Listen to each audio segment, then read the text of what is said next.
সকালে ঘর ঝাড়ু না দিলে কি কোনো অমঙ্গল হয়? সকালবেলা নাকি পুরুষরা ঘুম থেকে ওঠার আগেই ঘর ঝাড়ু দিতে হয়। মহিলাদের সিজদা দেওয়ার নিয়মটা বলুন, আর সিজদা দেওয়ার সময় পেট উরুর সাথে লেগে থাকলে কি নামাজ হবে কিনা? ওযু করার পর প্রাইভেট অর্গানে হাত স্পর্শ করলে কি ওযু ভেঙে যাবে? বাথটাবে গোসল করতে প্রয়োজন থেকে অতিরিক্ত পানি খরচ হয়, এটা গোসল করলে কি পানি অপচয়ের গুনাহ হবে? অনেক সময় হাজব্যান্ডকে রাগ করে গজব দিয়ে ফেলি, পরে আফসোস লাগে, এতে কি গজব হাজব্যান্ডের উপরে পড়বে? আপনি একটা আলোচনা বলেছেন রাগের মাথায় তালাক বললেও তালাক কার্যকর হয়ে যায়, এটা দেখে আমার স্ত্রী আমাকে তালাক দিয়েছে, আপনার কথার কোরআন হাদিসের আলোকে ব্যাখ্যা চাই। তাসনিম আরা তাশফিয়া জানতে চেয়েছেন, ওযু করে সাবান ধরলে কি ওযু থাকবে? কোনো অসুবিধা নেই, সাবান ধরলে ওযু থাকবে।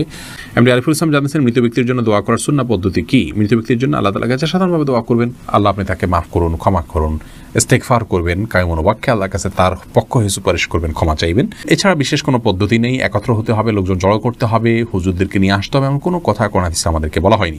এরপরে প্রশ্ন করেছেন রিমি খান, আপনি জানতে চেয়েছেন বাজারে যে বিভিন্ন নামি দামি ব্র্যান্ডের বডি লোশন এবং ক্রিম পাওয়া যায়, সেগুলো কি ওযু গোসল করার পর ব্যবহার করে নামাজ আদায় করা যাবে?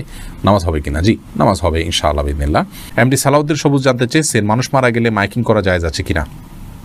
মানুষ মারা গেলে মাইকিং করা বা আজানের মতো করে ডাকাডাকি করা, এটাকে অনেক ওলামা কেরাম নিষেধ করেন।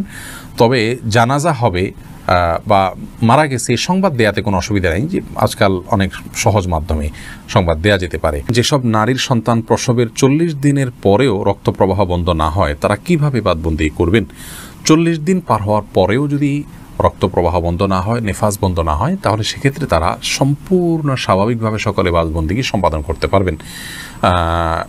সেখানে কোনো আজকাল তো অনেক কিছু ব্যবস্থা রয়েছে যাতে করে ব্লাড যেখানে সেখানে না পড়ে, সে ব্যবস্থাপনা গ্রহণ করার পর তিনি এ বাদবন্দি স্বাভাবিক করতে পারবেন। 40 দিনের পরে আর তার ব্লিডিং হলেও তাকে নেফাসে আক্রান্ত বা আপনার এটাকে আপনার প্রসব পরবর্তী যে ব্লিডিং বলা হয়ে থাকে সেটির মধ্যে গণ্য করা হবে না।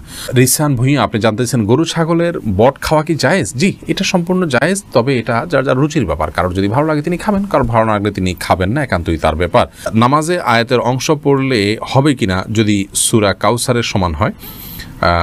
জি, অবশ্যই হয়ে যাবে। এটাতে যদি সূরা কাউসারের সমান হয়, ছোট 3 আয়াতও হয়ে যায়, ইনশাআল্লাহ সালাত হয়ে যাবে, অসুবিধা নেই। মোহাম্মদ মিজানুর রহমান জানতে চেয়েছেন, আপনি একটা আলোচনা বলেছেন রাগের মাথায় তালাক বললেও তালাক কার্যকর হয়ে যায়, এটা দেখে আমার স্ত্রী আমাকে তালাক দিয়েছে, আপনার কথার কোরআন হাদিসের আলোকে ব্যাখ্যা চাই। নবী করিম সাল্লাল্লাহু আলাইহি ওয়াসাল্লাম বলেছেন, সালাতুন জিদ্দুহুন্না জিদ্দুন ওয়া হাজলুহুন্না জিদ্দুন, 3টি কাজ মানুষ সিরিয়াসলি করলে যা হয়, দুষ্টুমি করে করলেও তা হয়, এগুলো ঘটে যায়, তার মধ্যে থেকে একটি হলো তালাক। অতএব তালাকের এই বিষয়টি খুবই সিরিয়াস, এটা স্পর্শকাতর, বিধায় রাগের মাথা তালাক দিলেও তালাক হবে। কিন্তু রাগ যদি কারোর এরকম হয় যে রাগের কারণে কি বলেছেন তিনি নিজেও জানেন না, এত বেশি রাগ হয়ে গেছে, তাহলে সেক্ষেত্রে সেটি তালাক পতিত হবে না। তবে আপনার স্ত্রী আপনাকে তালাক দিয়েছেন, স্ত্রী যদি বলেন এইভাবে যে আমি তোমাকে তালাক দিলাম, এভাবে বললে তালাক হবে না। এবং স্ত্রীর অর্পিত তালাকের যে পাওয়ার আছে সেটা তিনি কখন খাটাতে পারেন, কিভাবে সেটা প্রয়োগ করতে পারেন, এগুলো আলোচনা সাপেক্ষ বিষয়। এই জন্য এই নির্দিষ্ট বিষয়ে কোনো দক্ষ আলিমের সাথে আপনি দেখা করে কোনো দারুল ইফতাতে গিয়ে আপনি আপনার বিষয়টি ফতোয়া নেবেন ইনশাআল্লাহ। আবু সিদ্দিক হানিফ জানতে চেয়েছেন, ঘরে বিড়াল থাকলে নাকি নামাজ হয় না, এটা কি সত্য কথা? না, এটার কোনো ভিত্তি নেই, ঘরে বিড়াল থাকলে নামাজ হবে না, কেন নামাজ হবে। তানজিনা বেগম জানতেছেন, কোরআন ধরে ওয়াদা করার পর সে ওয়াদা ভঙ্গ করলে কি পরিণতি হতে পারে? কোরআন ধরে ওয়াদা করা এটা ওয়াদা করার পদ্ধতি নয়, ওয়াদা এমনিই হবে। আল্লাহর নামে শপথ করতে চাইলে মুখে বলবেন আল্লাহর নামে আমি শপথ করছি, এটা হলো শপথের সঠিক পদ্ধতি। আব্দুর রহমান জানতে চেয়েছেন, আমি একজন দর্জি, মহিলাদের পোশাক তৈরি করি, আমি যদি কোনো মহিলাকে তার ইচ্ছা মতো ডিজাইন জামা বানিয়ে দেই আর সে যদি সেটা পরে বেগানা পুরুষের সামনে যায়, দিকে আমার পাপ হবে? যদি এমন হয় যে পোশাকটা বানানোই হচ্ছে পাপের কাজের জন্য, আপনি জানেন, তাহলে সেক্ষেত্রে তাকে সহায়তা হবে তার সেটা তৈরি করে দিলে। সেজন্য এটি তৈরি করার ক্ষেত্রে আপনি ডিনাই করা উচিত, এতটুকু এখতিয়ার অধিকার আপনার থাকা উচিত, এবং ইমানি গায়রত যেটাকে বলে, ইমানি আত্মসম্মান বোধ, সেটা আপনার থাকা উচিত। আর যদি এই লেভেলের সমস্যা না হয়, বরং এটা তিনি বাসায় পড়তে পারেন, তার স্বামীর সামনে পড়তে পারেন, বাহিরে পড়তে পারেন, কি করবেন আপনি জানেন না, তাহলে আপনি খুঁচিয়ে খুঁচিয়ে তাকে জিজ্ঞেস করার কোনো প্রয়োজন নেই, এবং এর কারণে আপনার গুনাহ হবে না। তিনি যদি এটাকে অন্যায় কাজে ব্যবহার করেন, ইনশাআল্লাহ আপনার গুনাহ হবে না। সামিয়া ফেরদৌস জানতে চেয়েছেন, তাহাজ্জুদ নামাজ কি ঘর অন্ধকার করে পড়তে হবে, এর কোনো ভিত্তি আছে কি? তাহাজ্জুদের নামাজ এটা আমরা ঘর অন্ধকার করে লাইট বন্ধ করে পড়তে হবে, এর কোনো ভিত্তি নেই। বরং সেটা আপনার যেভাবে সেভাবে আদায় করতে পারেন। আপনার মনোযোগের জন্য আপনি যদি আলো আধার করে নিতে পারেন, ডিম আলো করে নিতে চান, তো সেটি করতে পারেন, কোনো অসুবিধা নেই। তবে অন্ধকারেই পড়তে হবে এমন কোনো বাধ্যবাধকতা বা নিয়ম নেই। তৌফিকুল ইসলাম জানতে চেয়েছেন, বাথটাবে গোসল করতে প্রয়োজন থেকে অতিরিক্ত পানি খরচ হয়, এটা গোসল করলে কি পানি অপচয়ের গুণ হবে? অপচয়ের বিষয়টি আসলে ভ্যারি করে ব্যক্তির বা কোনো সমাজের লাইফস্টাইলের উপরে। আমরা আজকাল গোসলে যে পানিটা ব্যবহার করি, এমনিতে আপনার টেপে যে গোসল করি অথবা শাওয়ারে যে গোসল করি, সেটাও কিন্তু নবী রাসূলুল্লাহ সাল্লাল্লাহু আলাইহি ওয়াসাল্লাম বা সাহাবা ইকরাম যে গোসলে পানি ব্যবহার করতেন তার তুলনায় বহুগুণ বেশি। সেদিক থেকে তাকালে এটাকে অপচয় বলতে হয়।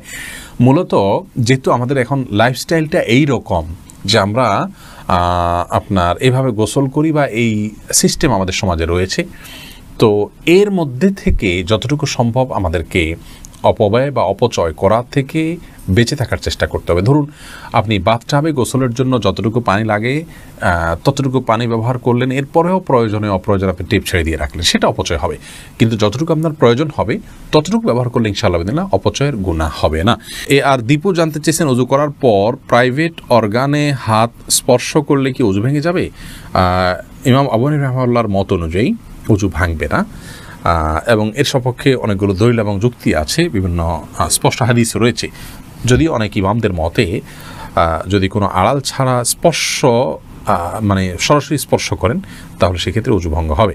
সোনিয়া আক্তার জানতে চেয়েছেন, মহিলাদের সিজদা দেওয়ার নিয়মটা বলুন, আর সিজদা দেওয়ার সময় পেট উরুর সাথে লেগে থাকলে কি নামাজ হবে কিনা? জি, নামাজ হবে। নামাজ হবে না, নারী পুরুষের সালাত নিয়ে যে মত পার্থক্য আছে এটাকে আমরা অনেক বড় করে দেখি। বিষয়টা এরকম বড় কিছু না। আপনার এখানে যারাই ইখতিলাফ করে থাকেন, জাস্ট এখানে পদ্ধতির উত্তম অনুত্তমের বিষয়টা, নামাজ হওয়া না হওয়ার কোনো ইখতিলাফ এখানে নেই। লাবণ্য আপনি জানতে চেয়েছেন, সকালে ঘর ঝাড়ু না দিলে কি কোনো অমঙ্গল হয়?